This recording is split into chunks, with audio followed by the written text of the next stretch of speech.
In 1937, a German engineer named Wilhelm Hartmann submitted a patent for what he called an etheric compass, designed not to find magnetic north but to detect disruptions in ambient memory fields. The device vanished within a year. No prototype was ever recovered. No formal rejection was issued. The patent office denied it ever existed. Only one photograph of the device remains. It was found in a Berlin flea market in 1994, unmarked, faded, labeled simply Test 03. According to scattered notes, Hartmann believed memory could leave echoes in space like heat lingering on a cooled stove. He claimed his compass could tune into emotional residues left behind by trauma, loneliness, grief. In one letter Hartmann wrote, "If time is a river, memory is the scent in the air near its banks. My compass only smells what has been." The device itself was intricate, a brass bowl suspended by a gyroscopic frame, a cluster of antennae like insect legs around its rim. Each arm held a crystal vial filled with fluid Hartmann called etheric medium. No formula for the substance has been found. He reported strange sensations during tests, sudden chills, whispers that weren't there. He began conducting trials at night. Neighbors filed complaints about faint tones that disturbed sleep. One described it as the sound of someone remembering too loudly. In his final letter to a colleague, Hartmann wrote, "I fear the compass no longer listens, it is starting to speak."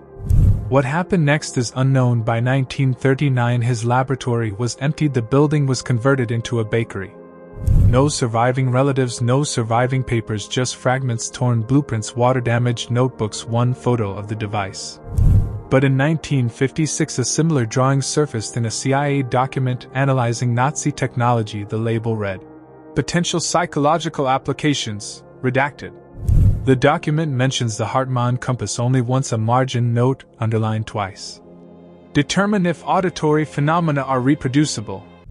By the 1960s rumors of a Russian copy surfaced. KGB files mention a whisper box found in a monastery vault near Tver. Soviet scientists allegedly dismantled it. One later claimed, "We were measuring silence and it pushed back." No such device was ever shown publicly. The project was shut down following behavioral irregularities in the research team. A 1972 German documentary included a blurred image of what appears to be the compass. It aired once, then vanished from archives. In 1984, a retired Swiss technician claimed to have repaired the device for a private collector. He died 3 days after the interview. In the same year, a shortwave radio operator recorded a looping signal repeating every 11 minutes. The pattern matches Hartmann's notes. In 1989, a locked crate marked "Instrument Fragile" was found during renovations in Prague. Its contents remained sealed by Czech authorities. The only label on the crate, a brass plate engraved with a single word, Erinnerung, German for memory. Researchers who have studied the file report unease, sudden headaches. One reportedly left academia entirely, citing unwelcome thoughts. One final photograph was discovered, stamped property of the Reich Ministry, 1938, all faces redacted. The last known test of the device triggered an unexplained power surge recorded in Berlin, Prague, and Bucharest simultaneously. Etched into the brass, a symbol not found in any known language. It appears in medieval alchemy texts, but never explained. A short film reel from 1942 claims to show the device and use. The footage was confiscated. Only 4 frames survive. Survivors of the early tests reported hearing voices even after the device was turned off. Some claimed the echoes grew louder over time. In 1946, British intelligence requested custody of the device. Their request was denied with a single word, unrecoverable. The Vienna archive where the file was stored burned down in 1953. Arson suspected, no suspects named. Case closed in 48 hours.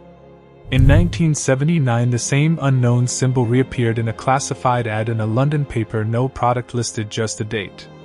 A private collector claims to have acquired the device. In a recorded interview, he refused to activate it. "It remembers you," he said. Today the device is said to lie in a forgotten storage vault beneath a museum. No one has dared touch it since 1981. In 2002, blueprints matching Hartmann's compass were discovered in an estate sale in Oslo. The seller claimed he found them in a wall. Hartmann's granddaughter spoke briefly in 2005. He believed the soul left a residue, she said, and he was trying to listen to it. A team in Prague attempted to rebuild the device using 3D scans and surviving notes. What they recorded has never been released. Hartmann's final diary page reads, "They warned me it was not sound, it was memory leaking." Sound engineers visualized the last recording from the device. It formed a spiral identical to the symbol etched in its core. In 2011, the museum holding the last known replica shut down without explanation. Staff were not permitted to retrieve their belongings. Security footage from the final night captured a faint glow from the vault. The camera malfunctioned just as the compass lit up. Whispers remain of a second unfinished model buried with Hartmann, or perhaps never built. Some believe it still calls. The box was sealed again, not by law but by fear. It hums, still not a sound of warning but of waiting. Some inventions fail, others vanish, but a few were never meant to be found at all. A leaked memo from 1968 hinted the device might not be mechanical at all but biological, in part grown rather than built.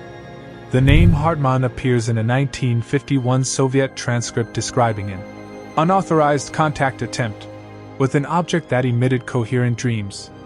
A decaying reel labeled "Do Not View Alone" was found in a film archive in 1999. It showed a man staring at the compass and crying silently for over 4 minutes.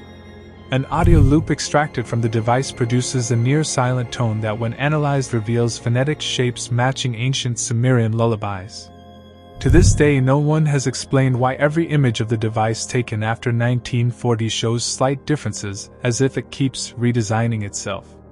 What remains of the Hartmann compass lies in a vault without a label, buried under bureaucratic dust. Some say it still pulses once a year on the day it was last turned on. Some inventions were never built to function, they were built to be forgotten.